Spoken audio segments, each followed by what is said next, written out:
Get ready for the dictation. Dictation will start in 5 seconds. Start. Sir, when I take part in the discussion, first of all, I wish to point out that the Sarkaria Commission was not given a free hand to examine the developments which had taken place in the last 40 years in India. The main point is the terms of reference. By the terms of reference, certain parameters had been fixed. Within those parameters, the Sarkaria Commission has submitted its report. There are more than 200 recommendations. Due to lack of time, it is not possible to deal largely with all these recommendations. But at the same time, the Commission has tried to find out the past history of India. The Commission has said that too much centralization was objected to from the Mauryan period to the Mughal period. The Commission has stated the fact. Similarly, under the British rule also centralization was actually objected to by the people by the states. The founding fathers of our constitution were painfully conscious that the feeling of Indian nationhood was still in the making and required to be carefully nurtured. They therefore built a constitutional structure with a powerful central government envisaging the emergence of an indivisible and integrated India. The concept of a strong center, which is necessary to meet India's immediate needs, was virtually in the later period converted into the concept of a unitary state with priority for the center in all cases. This was the basis of the process of excessive centralism, with all powers in the hands of the center. India is developing in the path of centralism, capitalism, especially monopoly capitalism. When monopoly capitalism develops in a country, it is then natural that the general argument will be for centralization of the powers in the hands of the central government because they want to protect the interests of the monopoly capitalists and also help the capitalists. So, that is the natural argument. This argument has been here, there for the last so many years. But our centralization has taken place, and we know that it has taken place. What is the result now? Many are talking about the unity of the country, about the integrity of the country, but what has happened in the states? Communal forces have grown, divisive forces have drawn, and the integrity of the country has been jeopardized. When the powers were vested in the hands of the center, why has the center failed?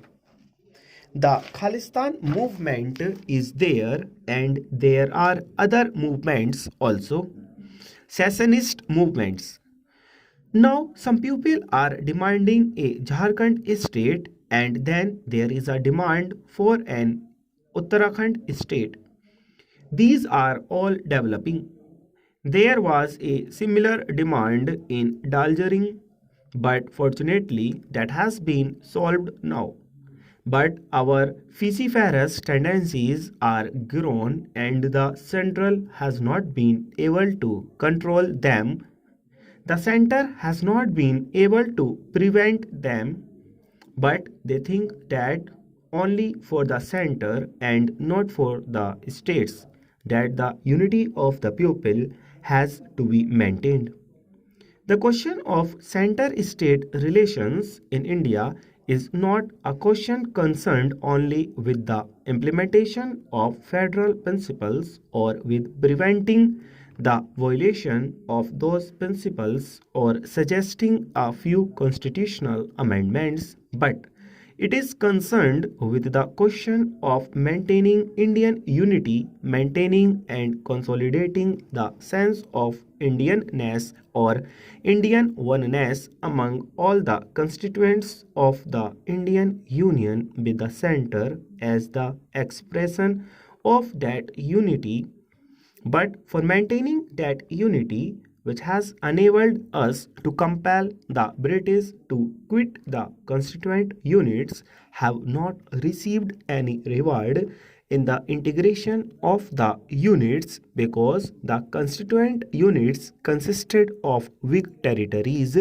each with its own language and heritage, and in these huge linguistic national units, their linguistic identity and sense of unity grew side by side with the identity of the Union.